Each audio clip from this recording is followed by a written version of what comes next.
Pastor, un verdadero cristiano se reconoce porque tiene muchas riquezas y porque ha sido prosperado económicamente. No, Jonathan. Yo creo que pensar de que una persona por tener posesiones o riquezas va a manifestar que es de Dios, pues sería como ilógico si yo miro el mundo hoy en día.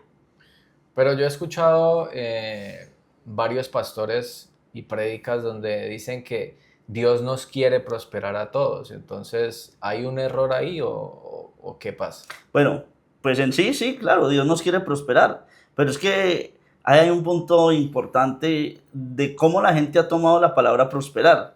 Y la gente cree que prosperar es tener dinero, pero prosperar va mucho más allá, porque al Señor no le interesa, en realidad, Jonathan, al Señor no le interesa el dinero, las posesiones o las tierras que tú tengas. Al Señor le interesa qué es lo que tú estás haciendo espiritualmente con tu vida. Si fuera tan importante el dinero, las riquezas y las posesiones, entonces yo te pregunto a ti, Jonathan, ¿por qué nuestro Cristo nos dice, no hagáis tesoros en la tierra, donde la polilla y el orín corrompen y donde ladrones minan y hurtan, sino haceos tesoros En los cielos. en los cielos? Entonces, si fuera tan importante, entonces mi Cristo no diría eso. Entonces, me gusta lo que acabas de decir, porque muchos predicadores le dicen a la gente que Dios lo quiere ver próspero y la gente automáticamente y desde el púlpito lo están diciendo económicamente. Entonces, aquel que no tiene prosperidad económica, Jonathan, entonces no es de Dios, no es cristiano. O tal vez le falta fe. O Es qué. eso, esa es otro punto de manipulación espiritual, porque si tú no sabes, yo vengo a Cristo, Jonathan, y vengo para ser libre, ¿cierto? ¿Libre de qué? Del estrés, de todo lo que me agobia. Y vienen y te ponen a ti una carga, hermano, Sí. ¿sí? Donde te dicen de que es que para tú manifestar de que Dios esté contigo es porque tú tienes que tener dinero y puertas de bendición abiertas. Y la pobre persona está pasando por un proceso en el cual Dios lo está formando y no tiene. Entonces, ¿cómo se va a sentir esa persona? Mal. Ok, entonces diríamos que dentro del cristianismo hay una perversidad de la enseñanza que se está hablando sobre la bendición y sobre la prosperidad. Pero ¿qué tal, Jonathan, si desarrollamos entonces el tema tomando la Biblia y mirando qué es lo que nos dice la Escritura al respecto de esto? En el libro de Proverbios, en el capítulo número 10, en el versículo número 22 nos dice lo siguiente. Proverbios capítulo 10, versículo 22. Yo lo tengo aquí. La bendición de Jehová es la que enriquece y no añade tristeza con ella. Cuando tú lees este texto, bueno, en los primeros días y meses que tú llegaste a los caminos del Señor, que eras un niño, un bebé espiritual, y te dieron este texto o leíste este texto, ¿cómo lo tomaste? Mm, como no sé, como que de pronto, si Dios le daba algo a uno, eso que Dios le daba no lo iba, o sea, no iba como a causar problemas o algo así. No iba a traerte tristeza ni daño, Ajá. pero lo veías en qué manera. La bendición de Jehová la que enriquece. ¿En qué área la veías? Obviamente en lo material. En lo material, ¿cierto? Y ahí es donde, ahí viene una pregunta, Jonathan. ¿Qué es para ti la bendición? Para ti. No me lo digas bíblicamente, sino para ti, ya con el conocimiento que tienes hoy en día. Para mí la bendición es todo lo que Dios me da, Ok. así, Tú sí, está en bien. resumen. Tú le preguntas a alguien que está enseñado por el tal evangelio de la prosperidad y le preguntas para ti qué es bendición y te va a dar otra respuesta. Para mí bendición es tener muchas casas, es tener carros, es tener el último carro de lujo. Mira, Jonathan, en el lugar donde nos congregamos, los trabajadores empezaron a salirse de los barrios donde vivían. Entonces vivían en barrios de estrato 2 y entonces empezaron a irse a vivir en barrios estrato 4, estrato 5. ¿Por qué? Porque se le ha dicho que si yo soy hijo del rey, tenía que vivir como rey, pero lamentablemente ese hijo del rey, No ganaba como rey. exacto, no ganaba lo suficiente para poder vivir en un barrio, porque es que, Jonathan, qué triste es pensar que a mí me representa ser cristiano por vivir en un barrio de lo que el mundo llama mejor, cuando por favor, eso no es demostrar que verdaderamente soy mejor. El Señor tiene hijos en todo lugar. Entonces dime en África, donde el Señor tiene tantos hijos y donde hay tanta pobreza, donde hay tanta dificultad. Entonces, podría yo decir que esos que están en África, pastores, que no tienen una corbata, que no tienen un traje elegante o bonito, que predican Tiene en un la aire. tierra, el que nos sigue, que nos tiene un aire, predican en la tierra, predican descalzos. Entonces, ¿qué puedo decir de él? Que no es de Cristo porque no tiene la bendición. Entonces, esa pregunta es importante porque cada persona tiene un concepto diferente de la bendición.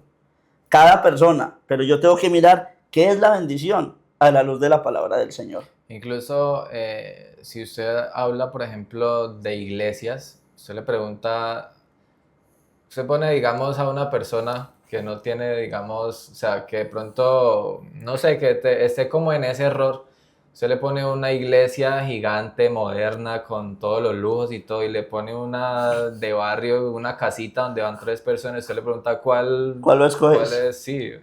Y no solo eso, usted le dice, ¿cuál cree usted que de pronto es una iglesia bíblica?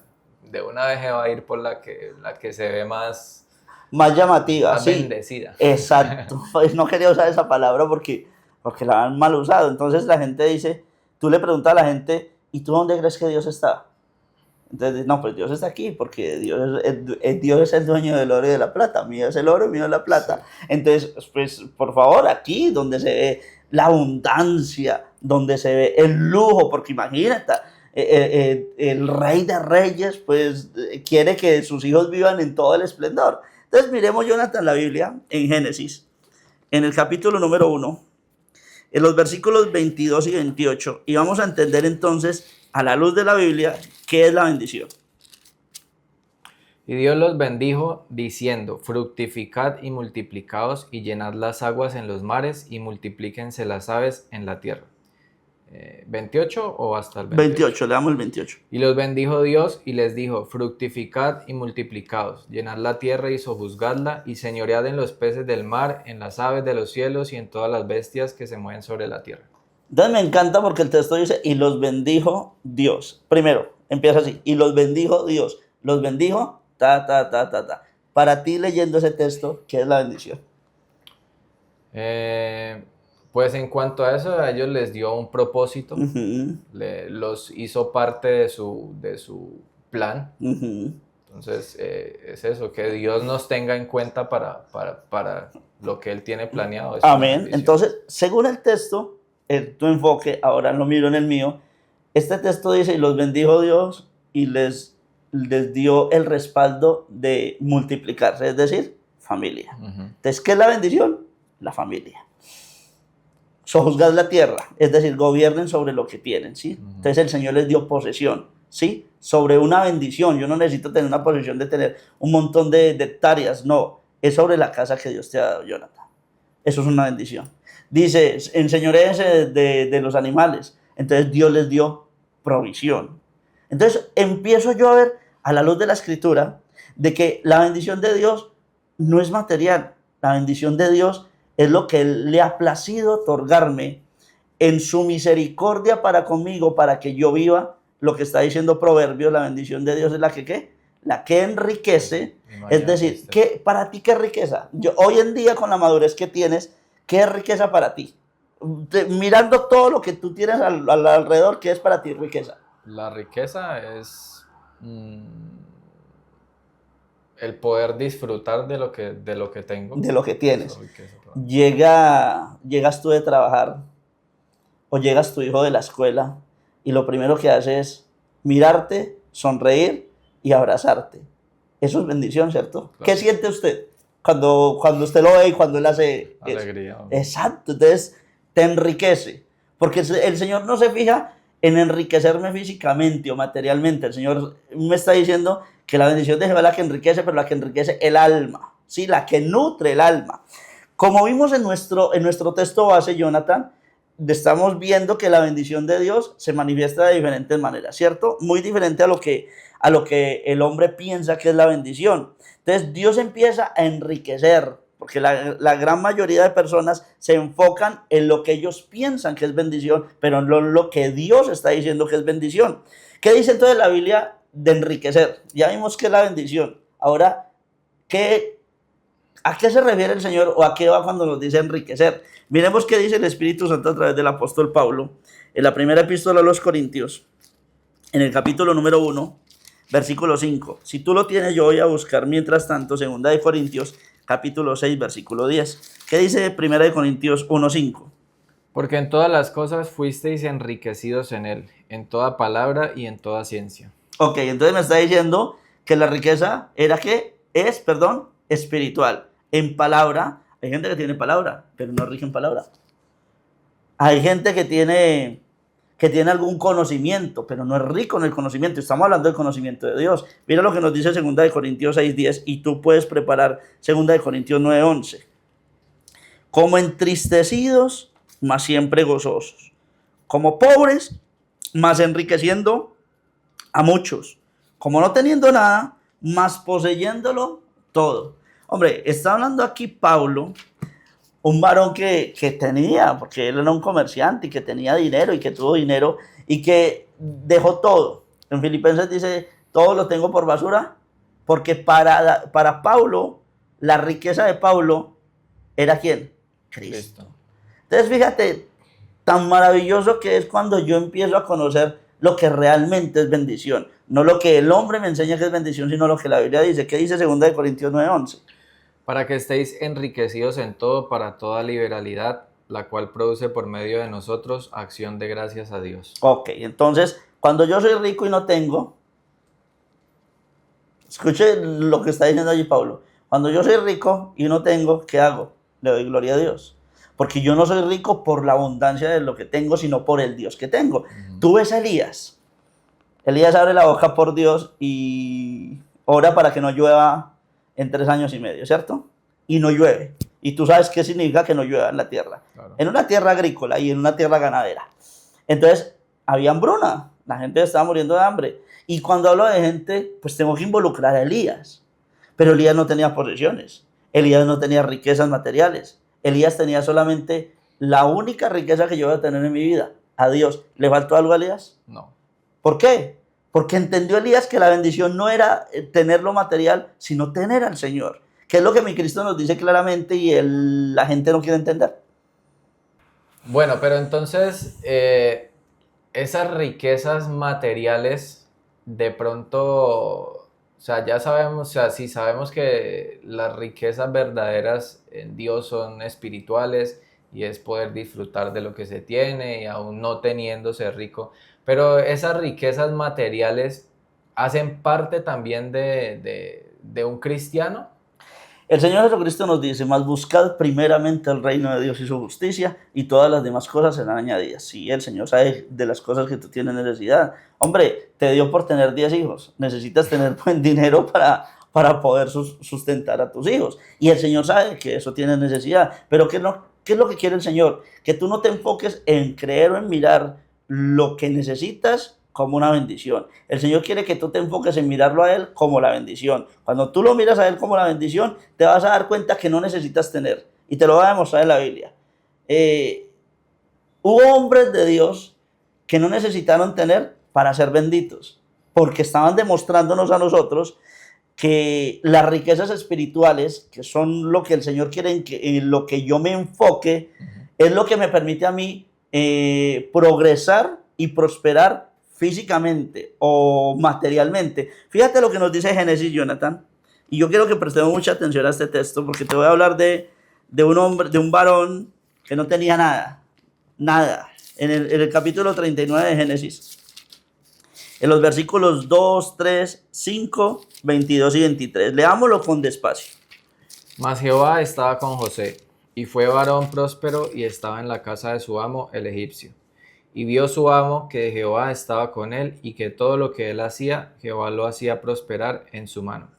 5 dice, y aconteció que desde cuando le dio el encargo de su casa y de todo lo que tenía, Jehová bendijo la casa del egipcio a causa de José, y la bendición de Jehová estaba sobre todo lo que tenía, así en casa como en el campo. Ahora, te voy a leer los versículos 22 y 23. Y el jefe de la cárcel entregó en mano de José el cuidado de todos los presos que había en aquella prisión. Todo lo que se hacía allí, él lo hacía. No necesitaba atender el jefe de la cárcel cosa alguna de las que estaban al cuidado de José, porque Jehová estaba con José y lo que él hacía, ¿Jehová qué? Lo prosperó. Ok. Yo te pregunto, Jonathan, ¿de quién eran las riquezas cuando estaba José en esa casa? De Potifar. Ok. Entonces yo te pregunto a ti, ¿y porque Potifar tenía riquezas, entonces Potifar era un hijo de Dios? No. Ok, cuando estaba en la cárcel, José, y dice que Dios hacía prosperar todo lo que José hacía, todo lo que ponía en las manos. Yo te pregunto a ti, ¿todos los de la cárcel eran cristianos porque No, tenían prosperidad? No.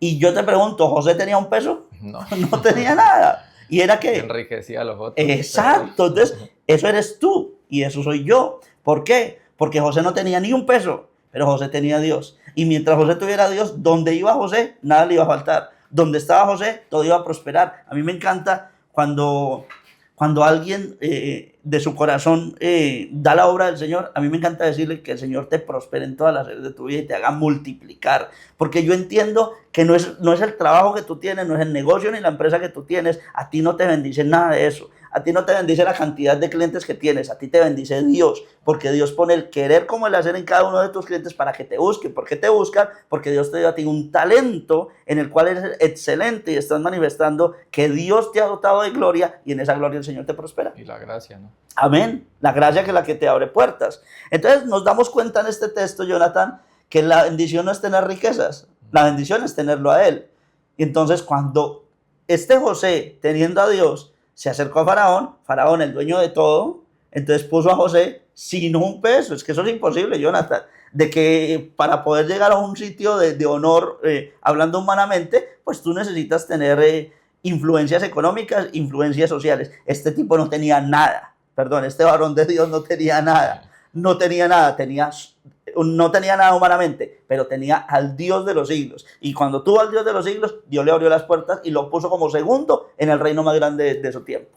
Bueno, ahora entonces pongamos un ejemplo, una persona que de pronto llega a un punto en la vida donde, no sé, cae en alguna desgracia y termina en la calle y de pronto busca a Dios, no voy a decir si verdaderamente o no, porque pues esa es la pregunta, pero llega a un punto donde de pronto esa dificultad o esa pobreza, por decirlo así, tiene que parar si él es un cristiano. O sea, a qué voy?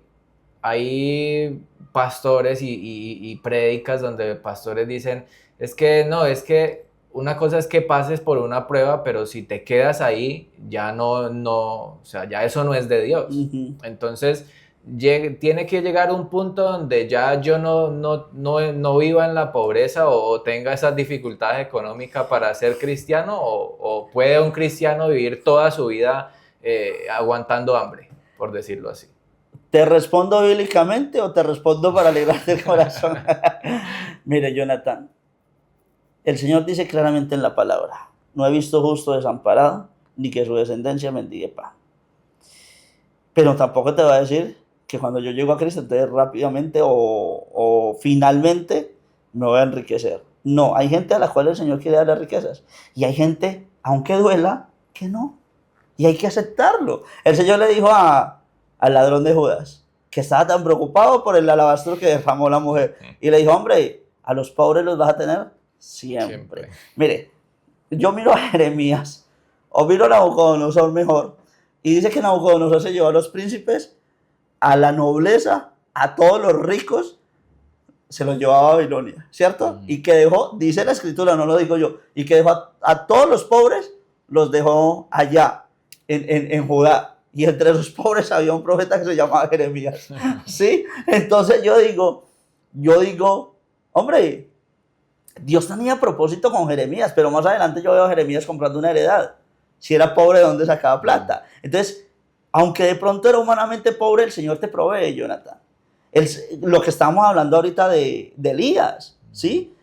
Elías pasó por diferentes circunstancias donde no había, pero Dios siempre le suplía. La mujer que dijo, yo voy a hacer esta torta para mí y para mí, después de que comamos nos vamos a morir. Hombre, pero esta mujer Dios ya le había hablado que le iba a proveer. ¿Y qué pasó? Dios le proveyó. Después vemos a la viuda del aceite. No tengo aceite, sí tenía, porque es que nosotros pensamos que tener es lo abundante. Sí, gracias, lo que sobre. Y no, tener es tener esa gloria de Dios en lo más mínimo, que Jesucristo toma unos panes y unos peces y dice, gracias Padre por lo que nos das, y eso que era miserable para la gente, era la gloria de Dios que alimentó a más de 5,000 personas. Entonces tú me preguntas, al final esa persona va a enriquecer, pues tal vez no va a enriquecer Jonathan, pero sí va a tener un sustento. Porque hay algo, tú miras a Israel en el desierto. Israel en el desierto siempre tuvo maná, ¿cierto? Provisión. Hombre, 40 años comiendo de lo mismo. Ya sabemos el porqué, por su incredulidad y por su rebelión y todo, pero nunca les faltó. O sea, en el desierto ellos no podían sembrar. No podían, primero por el clima donde estaban. Segundo, porque ellos eran nómadas. Estaban aquí y mañana estaban en el otro lado, pasado mañana, lo que fuera, no podían sembrar. Pero mientras estuvieron en ese tiempo de proceso, que lo que tú me estás hablando ahorita, de prueba, que algunos pasaron, 2, los otros no. Entonces, Dios siempre les proveyó, ¿sí? Ninguno pudo haber dicho que se murió de hambre. Dios siempre les proveyó, pero el Señor nos manda a nosotros a no vivir toda la vida de la provisión.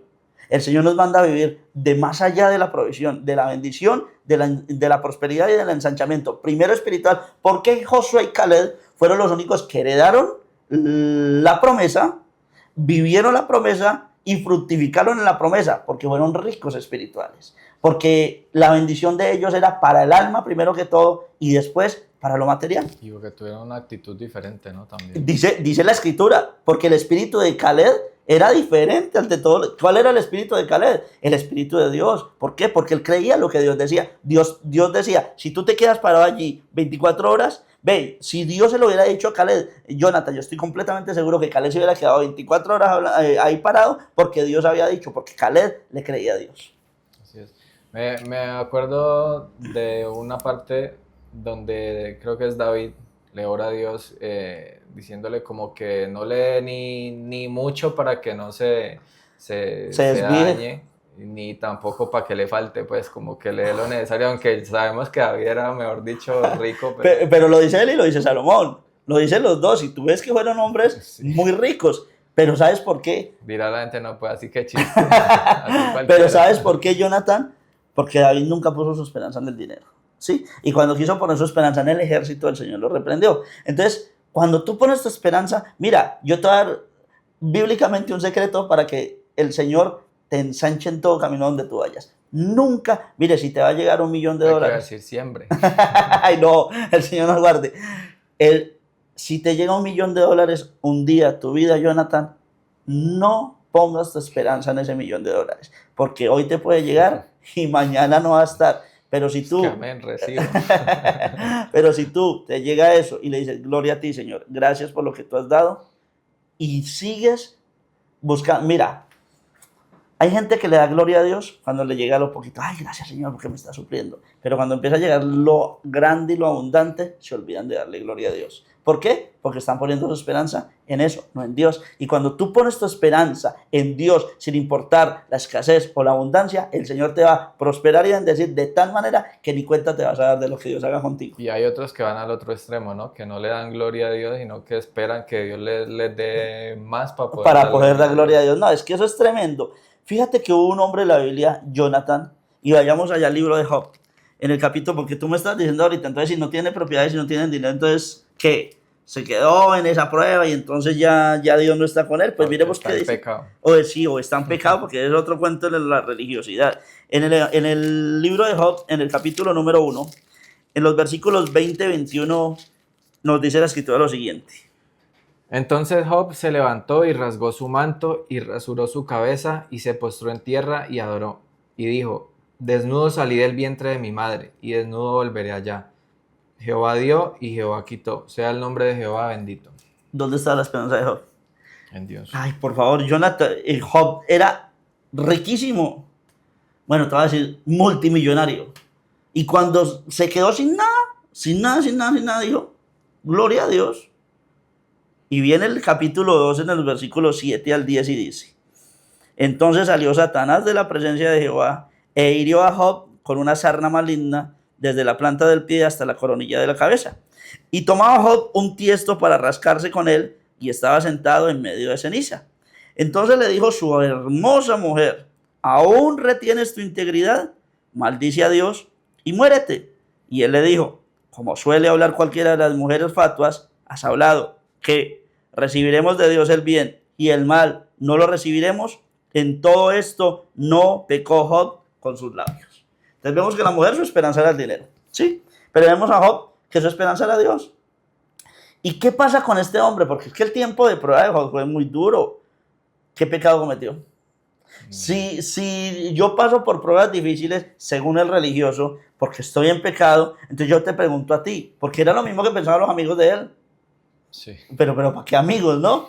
Ellos le decían a Job, es que es por tu pecado que estás en esta condición. Pero por favor, si Dios le testifica directamente a Satanás, imagínate, el creador de los cielos y de la tierra está testificando de un mortal que era hombre recto, perfecto y justo. Y viene por una prueba difícil, donde hubiera estado en este tiempo, imagínate cuántos religiosos hubieran detestado a Job. Hombre, ¿qué testimonio estás dando de Dios? Mira dónde estás. Pero termina este varón en el capítulo 42, Jonathan, en el versículo número 10, y mira lo que nos dice aquí la escritura. Y quitó Jehová la aflicción de Job, no la bendición. Job siempre fue bendito, teniendo o no teniendo, porque Job tenía relación con Dios. Job tenía a Dios, y tú no ves que en todo este proceso Job se murió de hambre. No, Dios le proveyó, pero que hubo sobre él un tiempo aflicción, y quitó Jehová la aflicción de Job cuando él hubo orado por sus amigos, y aumentó al doble todas las cosas que habían sido de Job. Entonces, aquí nos queda totalmente claro que la bendición mía no es lo que tengo, la bendición mía es el Señor. Bueno, pastor, pero entonces, ¿las riquezas hacen parte o no hacen parte de la bendición de Dios? Son añadiduras, pero pueden convertirse en maldiciones. Hubo un joven rico que respetaba los mandamientos bíblicos y dice, y yo quiero que vayamos allá en Marcos capítulo 10, en el versículo número 21, Jonathan. Marcos capítulo 10, versículo 21. Entonces Jesús, mirándole, le amó y le dijo, una cosa te falta, anda, vende todo lo que tienes y dalo a los pobres, y tendrás tesoro en el cielo, y ven, sígueme tomando tu cruz. Si tener posesiones es tener la bendición, porque Cristo le dice a este muchacho, vende lo que tienes. Porque sí, el muchacho quería respetar los mandamientos de Dios, pero no se había dado cuenta que su amor no era por el dador de la bendición, sino en la bendición que tenía. Y el Señor le dijo, no, tú quieres ser perfecto, anda, vende todo lo que tienes. Porque imagínate, para terminar este asunto, con este muchacho, pero te lo voy a terminar con el Señor Jesucristo, porque si el mismo Cristo de la gloria, que es el dueño de la bendición, no manifiesta la bendición de la manera en que el mundo y la iglesia ha creído que es tener bendición, entonces estamos mal. Mira lo que nos dice Mateo, en el capítulo 8, en el versículo número 20, Jonathan. Jesús le dijo, las zorras tienen guaridas y las aves del cielo nidos, mas el Hijo del Hombre no tiene dónde recostar su cabeza. Entonces Cristo no era cristiano. Simple y sencillo. ¿Por qué?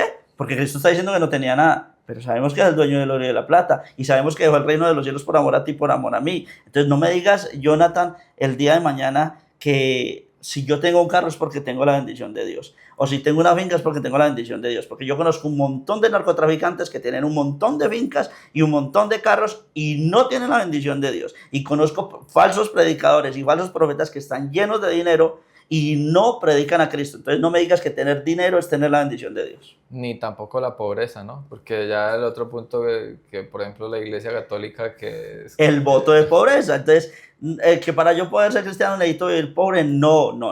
Yo vivo conforme a la voluntad que el Señor tiene para mí. Claro, el Señor los quiere ver fructíferos. Claro, el Señor los quiere ver ensanchados. Pero primero el ensanchamiento es espiritual. Es que la gente se enfrasca en ver el ensanchamiento económico. No, y por eso no les pasa nada. Y por eso no llegan a ningún lugar. No, cuando yo me enfrasco en hacer tesoros en el cielo, en mi vida espiritual, el Señor va a orar. Y sí, tal vez no te va a llevar a ser el multimillonario, porque un verdadero cristiano ni anhela eso. Ah, que si llegó, pues gloria a Dios. Si no llega, gloria a Dios. Pablo dice, he aprendido a contentarme cualquiera que sea mi situación. He pasado por necesidad, he tenido sobreabundancia. Sobre todo, sea la gloria para Dios. Sí, yo creo que tiene uno que llegar a un punto donde prácticamente como que el dinero pase a ser algo, pues tampoco sin importancia, ¿no? Porque secundario. Pero sí. Sí, porque para poder vivir esta vida yo necesito pagar. Si tengo, pues bien, exacto. Y si no, pues... Yo tengo que ser sincero o realista. Para pagar el recibo de la energía necesita plata. Para poderme ir a bañar necesito pagar el recibo de la...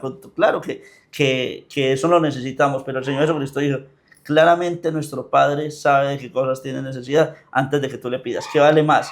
¿El dinero o tu vida? ¿El dinero o tu cuerpo? El Señor se interesa en tu vida y tu vida será sustentada en Dios. No es que vivas desgraciado todo el resto de tu vida, es que mires al Señor y el Señor te va a bendecir siempre.